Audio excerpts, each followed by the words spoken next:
Welcome to the Forever Cash Life Real Estate Investing Podcast with your hosts, Jack and Michelle Bosch.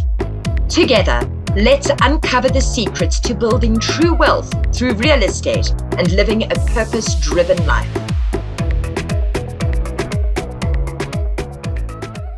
Hello, LPG family. Guys, my name is Jeff Compas. I work in the coaching department.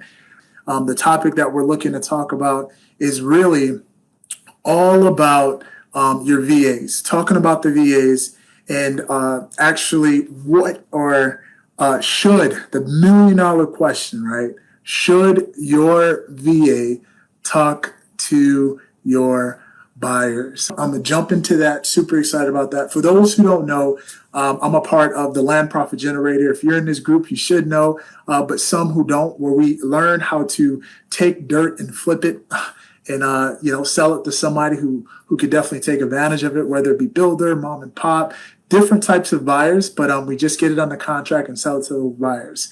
Now, when it comes down to really the business and what you do, as far as conversations are concerned, you have conversations that come from neutral letters. Neutral letters is what we pretty much send out. And normally when it comes down to a neutral letter, the letter in itself is saying, hey, I am interested. I'm an investor in the area. I'm interested in purchasing your lot. If you're interested in hearing an offer, please give us a call, right? So that's the first conversation. Ring, ring, ring, ring. The phone call rings. Now you or someone else that you train picks up the call. And at this point, this person is having this conversation. Tell us a little bit about the property. How long have you had it? One of the magical question is if we can close when you would like to close and we pay cash, what's the least you're willing to accept, right? So that's that first initial conversation when it comes down to your business. Let's say 123 Land Company, right?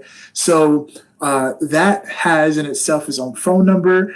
You can have a department or a company, a call center handling those calls, right? VAs. That's the first call for those who don't know, right?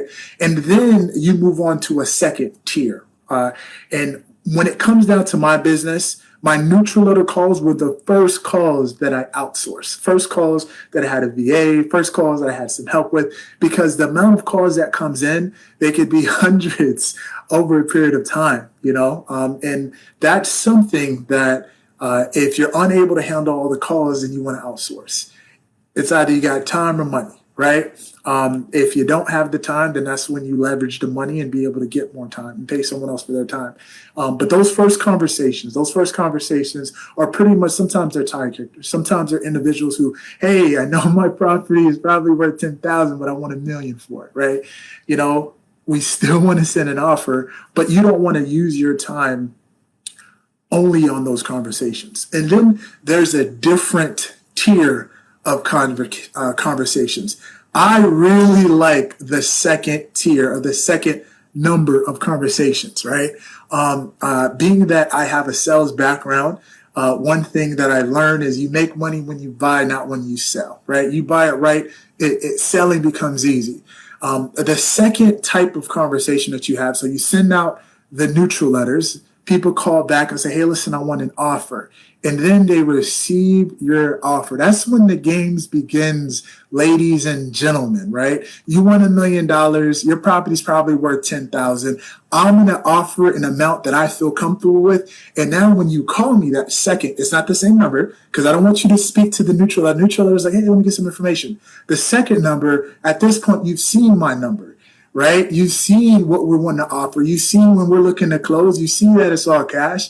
You see that we don't play any games. We're going to pay down back taxes. You've seen everything, and you still chose as a seller to pick up the phone and give us a call. At that point, we're going to have a conversation. And at that point, that's where we're going to maybe go back and forth and negotiate. Some sellers are a little bit more colorful than others, and they want to express how they feel. Either way, we're going to go ahead and have that conversation. Looking at some comments. Awesome. Mr. Allen, don't you make offer in the letter? Yeah, so there's a couple different letters right? So we're going to talk about that. So the first letter is that neutral letter. Neutral letter. The whole idea is we don't want to do an evaluation on 1,000 properties. We want the ones who are on the edge of their seat. And I was like, honey, should we sell this property? That's what we want to do. So you send out the neutral letters, you get people calling back, hey, send me an offer. When you send out that offer, that second sheet of paper that has your number and tells you that you're looking to make things happen, now that person who calls, they call a different number. That person knows where you are. They know your offer. They know what you're looking to do. And if they call, then that means that they're interested. That's why we always want to get in the habit of sending an offer, because they did the first step and they picked up the phone, right? So those are the that's a different tier of conversations. And there's also opportunities to be able to close. And I love those calls because speaking to sellers and closing sellers, it's exciting, right? But that third tier of that conversation, or that phone number in a sense, now you got some buyers knocking on your door. Hey, I seen your property. I seen them on Zillow. I seen them on MLS, and I'm ready to give you an offer. Now, those conversations, they're very, in a sense, important conversations. The caliber of individuals, VA or not, they have to really be knowledgeable at what they're doing, right? So the first conversation, when it comes down to neutral letters, you can have your VA handle those conversations. You can have an answering service. They don't have to be that equipped, right? That trained. That second tier of conversation, this is where they see my number. This is where we want to be able to negotiate a little bit, right? Some things that I ask is, hey, listen, I didn't mean to insult you. It sounds like you're insulted. But how close can you get to our offer, right? I need someone who's equipped, who can fill the conversations and know, what could you add? What could you say? How could you close the deal? You know, it's not just, hey, would you accept this contract? It's like, hey, Mr. Seller, I got to double check with with my partner, right? We generally send out our best and our final offer, but if we can give you $1,000 more because you said that's what you're looking for, let me ask you this, right? Can't make any promises. Let me go ahead and double check with my team. But if we can give you $1,000 more and I were to email you this contract, will you be able to get it back to me today? Something like that, closing questions, right? So that's a different tier type of conversation. The third is really when you have the buyer on the phone. Now, this, in a sense, you got to keep in mind, I'm a licensed real estate agent. Do you have to be licensed to do this business? Not at all. But when it comes down to selling property, I feel like you have to know a little something, right? Being that we're land flippers, we know a little something as far as selling properties and how to market it because we're part of this ecosystem and we learned a lot. However, I had to do a lot to get my real estate license. So that just tells me that there's a lot of value when it comes down to selling property, whether it be land or houses. You have to be knowledgeable, right? So when it comes down to you actually saying, hey, here, Mr. VA, sell my properties, right? We're talking about some pros and cons, right? Let's go for the pros. Obviously, if you have a VA who can sell your property, that means that you don't have to sell it, right? That means that now you're able to leverage your time and you can focus on different things. So that's obviously a awesome pro. Another pro, obviously, it's a VA.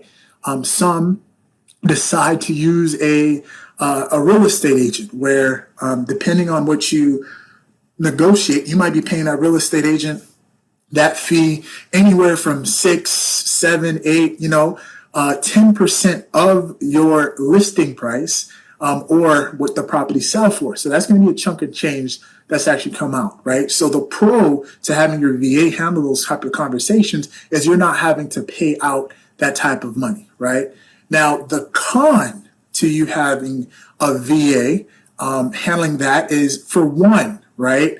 In a sense, that VA is operating at the capacity of almost a real estate agent, but obviously they're not, they're not qualified, right? They don't have a license.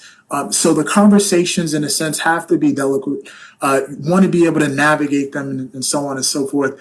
So that's certainly a con to it. Another thing is being able, and depending on how knowledgeable your VA is when it comes down to sales. Now, there's different type of positions that your VA can roll. As far as being responsible for sales, the entire thing, that's not necessarily something that out the gate you want to have them do that, just because most likely you're going to be losing money. How much are you paying your VA? Right?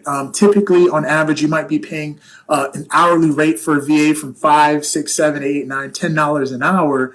And then now they're responsible for, in a sense, closing a deal where you might net about 10, 15, $20,000. Can't speak for everybody, but that's normally the range that me and my company. So my thing is, I do have my VAs. I have a team of VAs that I'm involved in, and I do have them involved in a good amount of the task, but not going from A to Z. And I really oversee it. So it's not advised to have your VA taking care of the buyers and closing and all that, just because you got to keep in mind, we're talking about someone who's making, in a sense, below minimum wage in the States. A lot of times these VAs, they're in different countries. We got some rock stars. I know some of my VAs, they're in the Philippines and they are rock stars. Nonetheless, there's certain things that they don't understand when it comes down to the culture, as well as when you're talking to individuals and so on. Now, one thing that me and my company, what we do is we kind of have a bit of I don't want to say hybrid, but what we do is we actually work with real estate agents to actually sell our property. And the beauty of it is these agents are more knowledgeable, they're more experienced, and they know the area. When you have a VA handling, they might not know the area, but most importantly, they might not know how to navigate the conversation. So the approach that we generally do is we work with some real estate agents, and that's something that you could certainly take a look at. But overall, that's not something, as far as buyers are concerned. The caliber of those conversations are very important. Not only that, I'll give you an example. I've had a VA who was able to notify me and say, hey, you have a buyer who's looking at this property. Because I didn't feel fully confident at the time to have my VA handle that call, that's when I jumped on the call and I speak with the buyer. Turns out the buyer is a builder. Turns out the buyer liked areas, not in just the area I was marketing, but he gave me 4 other areas that I can actually get properties on the contract, and he's just more than happy to pay not market value, above market value. I'm telling you, there's a lot that I got, $8,000. The actual market value was about 25,000. That was the market value. This guy, he bought the property for 29,000. Why? I have no clue. My intentions was to drop it, but he actually ended up paying above market value all day, every day. So if I would have just left that to my VA to handle that conversation, 9 out of 10, yeah, he probably would have sold that property because the buyer was ready. However, it was all the additional stuff that happened that really opened the door to that relationship. And it was great that the buyer was able to talk to the owner of the company, which is myself, who I was able to find, okay, what areas are you looking for? What type of property? And then we were able to get more properties on the contract. One deal ended up turning to 5 deals that we were able to buy, sell, close, all with one buyer. And that wasn't because I have my VA handling those calls. I had my VA notify me, hey, check this out. It was actually a deal that we got off of Facebook, right? Facebook works.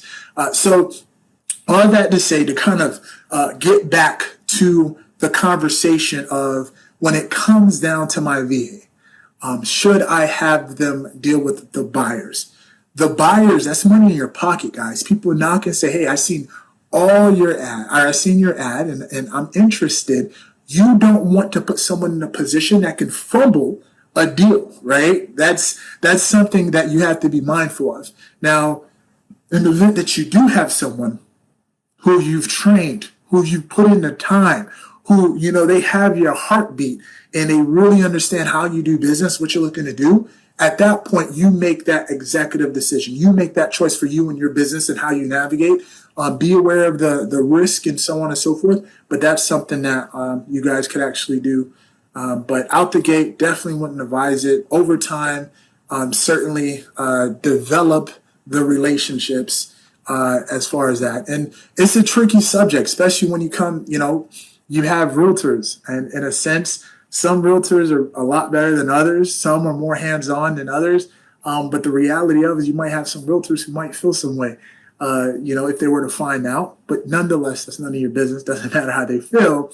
You just have to make sure that whoever, whether it's a realtor, whether it's a cousin, whether it's a friend, whoever is handling those buyers' calls, that they are equipped, that they know what they're doing, and really that they don't fumble those deals. And also follow up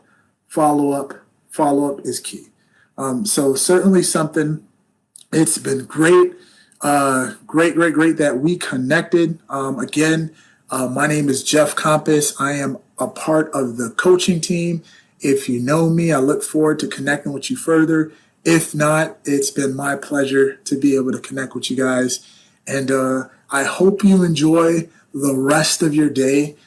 Guys, when I tell you I am convinced, especially when it comes down to flipping land, I am so convinced that you cannot lose unless you give up. So keep on keeping on.